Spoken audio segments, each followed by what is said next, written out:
Hello and welcome, I'm Joshua Barnes and you're watching The World Report. Let's first take a look at some headlines this hour. Russia's defence ministry says 42 Ukrainian drones have been destroyed across 5 regions overnight. Meanwhile, a video has emerged showing a Ukrainian sniper moments before being executed by Russian forces. His execution is said to be one of many. The United States military has carried out airstrikes in Yemen's capital, Sana'a. Targeting included missile storage facilities and a command and control site. The US Central Command says the strikes were aimed at disrupting Houthi operations. This comes following a strike in Israel's Tel Aviv that was claimed by the Houthi group. Negotiations for a Gaza ceasefire in Doha are 90% completed, according to multiple sources. However, key issues remain, including Israel's military presence in the Philadelphia corridor. One proposed solution is a buffer zone along Israel's border with Gaza. A memorial for victims of Friday's car ramming attack in Magdeburg have been marred with protest. Far-right members have taken to the streets against the attack. This reflects rising political tensions in Germany. The far-right AfD party's popularity is growing amid debates over immigration. China has protested America's latest military aid and arms sales to Taiwan.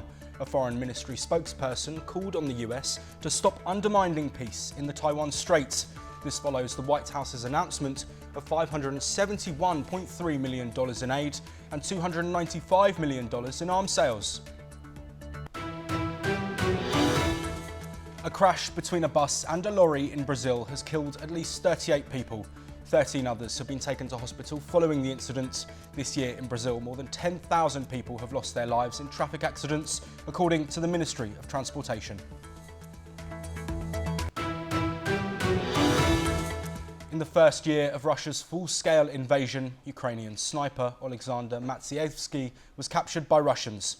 Later, a video showed him smoking his last cigarette in a forest, apparently next to a grave he had been forced to dig. He says glory to Ukraine to his captors, and moments later shots ring out as he falls to his death.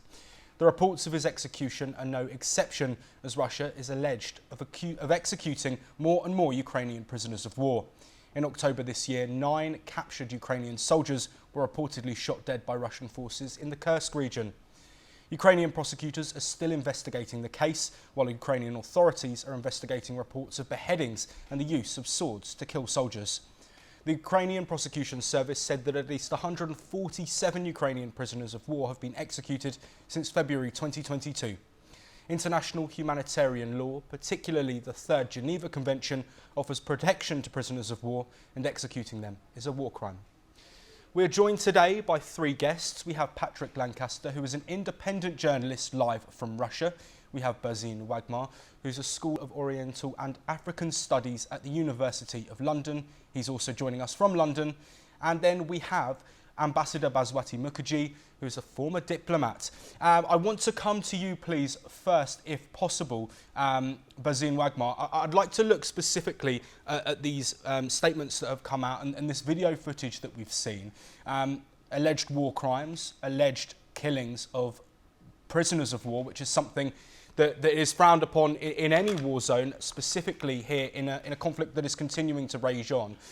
What is the sort of severity of a video like this coming out and the reports of potentially 147 prisoners of war being executed?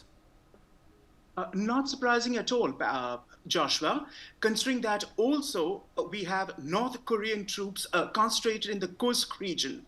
True, Ukraine has lost almost 40% of that territory, and Russian advances have been steady. And these troops from Pyongyang who have been in infantry positions have been deployed around the Kursk region. And guess what? They are being taken down by Ukrainian soldiers, and their faces are being burnt by their Russian compatriots so as to conceal their identity. I believe that also constitutes a war crime, to say nothing of the fact that the DPRK has entered a war in which it has no stake, but obviously just tagged along with Putin.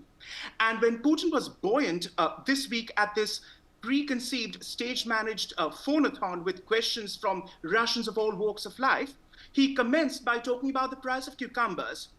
I wonder why he sidestepped on potatoes, which have gone up by 73%. The ruble has stumbled to 103 to the dollar. Mortgages are up by 28%, and interest rates are up by 21%, which is leading to brickbats for the Russian central bank's chief executive. To say nothing of the country has completely come to a grinding halt. Literally, if you're going to put bombs on train rolling stock to get to the advanced lines of fights, the fact that the Finns have moved out since 2022, there are no Western ball bearings to furnish and replenish Russian rail lines. And Russian rolling stock is still suffering, 40% of which, 33 years on after the Soviet Union, is still of Soviet vintage. Chinese ball bearings have been desperately put in, but they need constant lubrication, which is not the one which you have with Western ones. And so this fleet has come to a grinding halt. You have, let's take the unemployment, which stands at 2.3%, with a shortage of skilled labor to the tune of 1.3 million in construction, utilities, and other fields of the Russian economy. All you do see is an overheated economy, which I will grant Putin conceded at that phone-a-thon, and which a spending boom cannot mask, given the fact that it's mostly for defense contracts and for middlemen who are being paid at large. So that's where Putin stands now, and Russians instantly, Joshua, let me end with this. In the last week and a half, particularly after the Syrian debacle, have emboldened themselves to question Putin that you cannot sustain a war economy like this for more than 2 to 3 years. And they are actually asking questions to that effect. Looking at the war itself, Patrick Lancaster, I'd like to come to you. You are, of course, joining us from Russia today. You've spent a lot of time on the front lines. You, more than most in the world, have seen what is going on in this conflict that has now raged on since 2022. We're almost at the 3-year point. In terms of what you're seeing on the ground, is this an isolated incident? The 147 reports of executions likely and realistic? And also, what is the feeling down on the ground in these areas that are being contested by both Russian and Ukrainian forces? Yeah, hi. I actually haven't been just covering this war for the last almost 3 years, but actually for the last decade, because that's really where this war started, way before Russia came in, when the regions of Donetsk and Lugansk voted in a referendum to break away from Ukraine, and then there was a 8-year conflict between those regions and the government of Ukraine. Now, if we're talking about what's actually happening on the ground, as you said, I've been to the front line on the Russian-controlled territories, all in the Kursk region, the Donetsk region, the Lugansk region, Kursk, and all of the contested regions where there are still Russian forces and Ukrainian forces. I've been actually talking on the ground to the people, not just standing in the distance reading other reports. I've been seeing what the people actually is saying.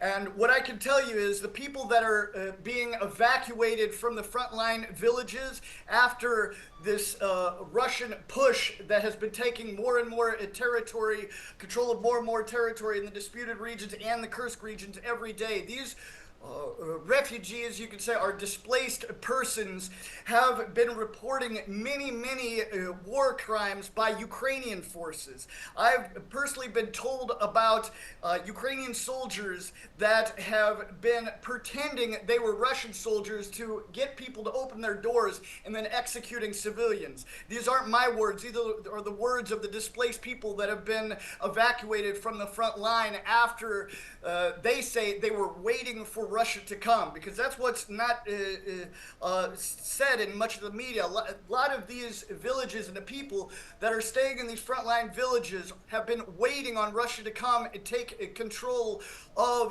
the cities and towns that they live in, because they're Russian people. Regardless of the fact that Ukraine claims that territory as part of Ukraine, the fact is the people are Russian. The vast majority of the people are Russian, and they've been waiting for Russia to come take control of their area. One family said that Ukrainian forces came into their village and said, "We're here to destroy your village before Russia takes control of it." They said the Ukrainian forces did that. Ukrainian forces would come, then leave and destroy the villages, what was left after they used civilian areas as firing positions to fire on Russian forces, which would trigger a response. That's the words of the civilians. All of these statements can be seen in my reports on my YouTube channel. These aren't my words. These are the words and the accusations of war crimes against Ukrainian forces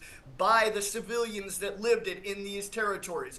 There was one man in Kursk explained to me how his wife was killed by a Ukrainian soldier firing on their vehicle, and his 2-year-old son was shot by this Ukrainian soldier. That as well can be seen on my report. These aren't isolated incidents. These are Ukrainian forces randomly are targeting civilians. There's no question about this. I've been covering these events for the last 10 years. This is a fact on the ground.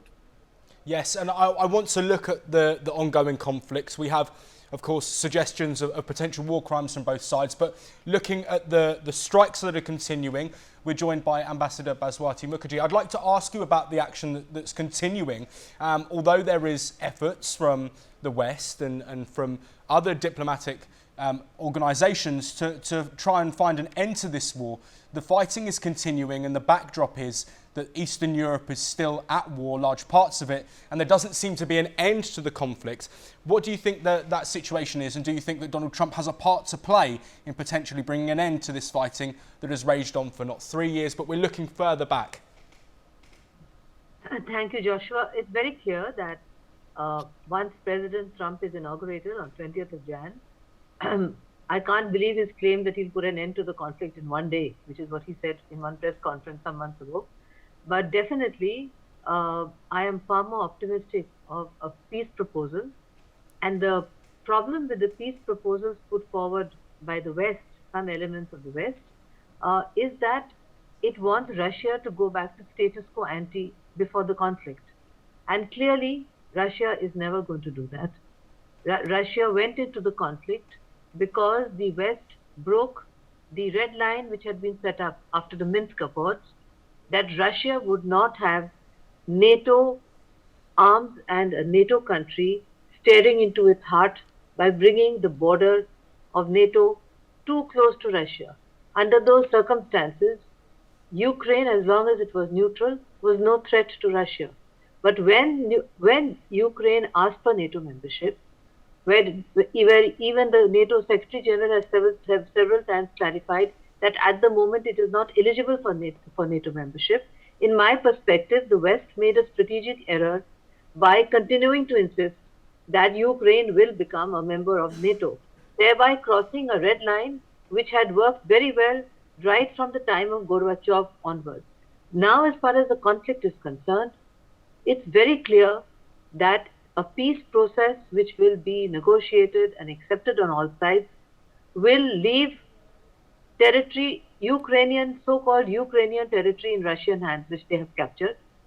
It will be like what happened in the Korea War, etc. The Ukrainians are losing the war. They've lost their territory. If they are executing Russians and Russians are executing Ukrainians, both are violations of the Geneva Convention.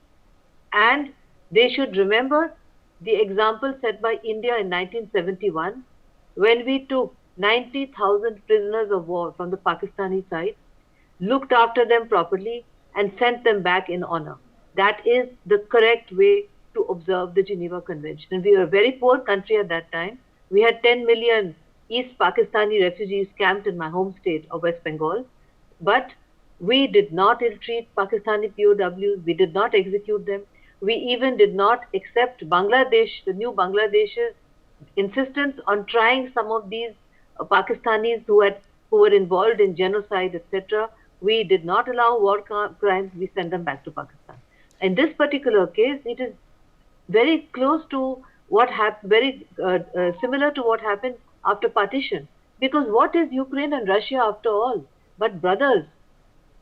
brothers separated become the worst enemies, as you can see with India and Pakistan. They are brothers fighting each other. But Zelensky will have to accept a peace process by which he loses a substantial amount of Ukrainian territory. After that, the Ukrainians will question his decisions, and they will remind him that he is no longer a popularly elected president, because there have been no elections in Ukraine because of the war. When there will be elections, free and fair elections in Ukraine, we would wait and see, but I am very doubtful that Zelensky would be voted back.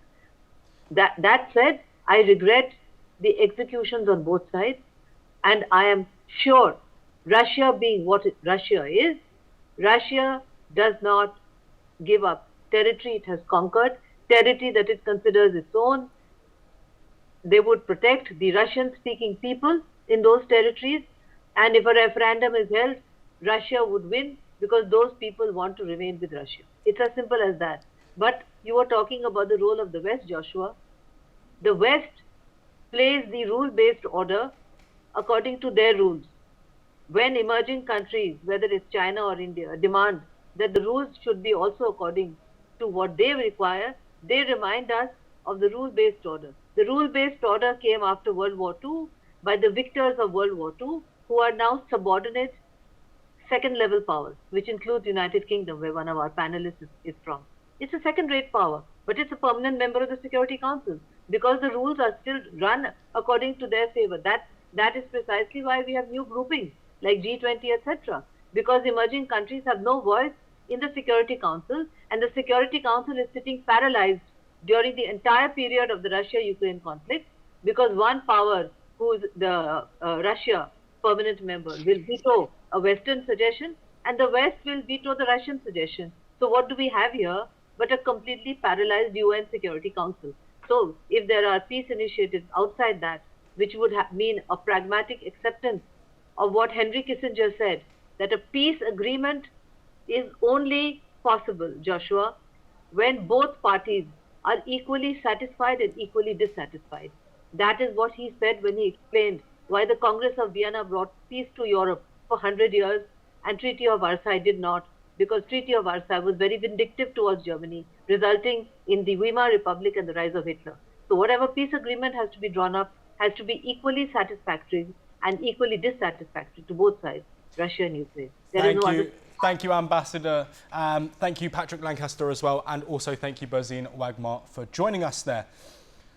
The US military confirmed airstrikes in Yemen's capital, Sana'a, targeting Houthi sites. A missile storage and command centre were hit. CENTCOM says the strikes aimed to disrupt Houthi operations. Drones and a cruise missile were also intercepted. Here is the latest. The United States military has confirmed carrying out airstrikes in Yemen's capital, Sana'a, targeting Houthi-linked sites. Among the objectives were a missile storage facility and a command and control center. According to US Central Command CENTCOM, the operation aimed to disrupt and degrade Houthi operations in the region. CENTCOM also intercepted Houthi drones and a cruise missile during the operation. On Thursday, Israel bombed several targets in Yemen, including power stations near Sana'a, killing at least 9 people. استهدف به العدو الإسرائيلي الموانئ في الحديدة ومحطتي كهرباء في صنعاء وأسفر العدوان الإسرائيلي عن استشهاد 9 شهداء مدنيين.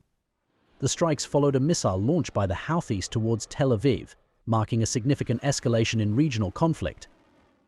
After the strikes, Netanyahu said the following. אחרי החמאס, חיזבאללה, משטר אסד בסוריה, החות'ים הם כמעט הזרוע האחרונה שנשאר לציר הרשע של איראן. הם לומדים והם ילמדו בדרך הקשה שמי שפוגע בישראל משלם על כך מחיר כבד מאוד. The Houthi strikes had wounded 16 people and was the second such attack within days. Bureau Report, NewsX. We'll now take a look at some news updates from across North America. Congress has allocated over $100 billion in emergency aid following back-to-back hurricanes. The funding will help communities recover and rebuild critical infrastructure, including Baltimore's Francis Scott Key Bridge.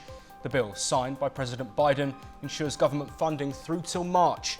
The Federal Emergency Management Agency will use the Disaster Relief Fund to support affected states and local government. While $29 billion was approved, more funds are expected later. Local officials, including Asheville's mayor, expressed relief at the additional aid. Eric Dalver-Canar, a former Kansas City police officer, was released from prison on parole on Friday. Missouri Governor Mike Parson commuted his sentence after months of debate. Dalver-Canar was convicted of killing 26-year-old Cameron Lamb in 2021. His conviction sparked protests and calls for justice. Dalver-Canar had served part of a 6-year sentence for involuntary manslaughter. His supporters argue he was unjustly convicted. While released, he faces conditions such as restrictions on firearms and out-of-state travel. Minneapolis has amended an ordinance that restricted access to abortion clinics after a lawsuit from an anti-abortion activists. The city revised the law to protect free speech, excluding constitutionally protected activities like disrupting literature. Pro-Life Action Ministries, which challenges abortion access, praised the move. The ordinance aimed to protect patients at a Planned Parenthood clinic in Uptown. However, it faced legal challenges, leading to this compromise. The city also agreed to pay the activists legal fees. The case highlights ongoing debates between reproductive rights and free speech.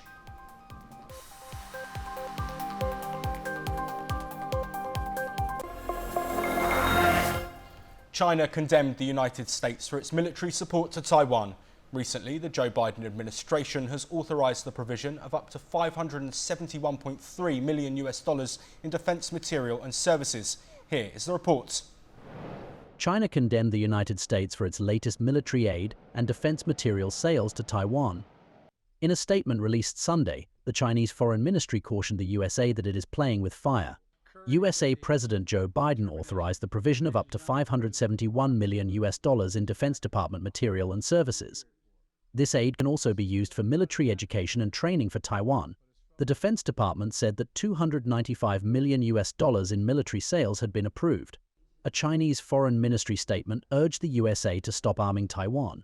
It termed these moves as dangerous that undermine peace and stability in the Taiwan Strait. However, this is not the first time when China warned the USA for selling defense materials. Last week also China issued a similar warning to the USA. 中方坚决反对美台的军事联系和美对台出售武器的立场是一贯的、明确的。我们敦促美方恪守一个中国原则和中美3个联合公报，特别是817公报的规定，停止武装台湾，停止纵容支持台独势力以武谋独。 The China-Taiwan situation represents an enduring geopolitical dispute regarding Taiwan's autonomous status. With increasing Chinese military presence around the island and USA's aid to Taiwan on the other hand, the situation seems to get worsened day by day. Bureau Report, NewsX. That is all we have time for. We'll be back shortly with more of the latest international news updates.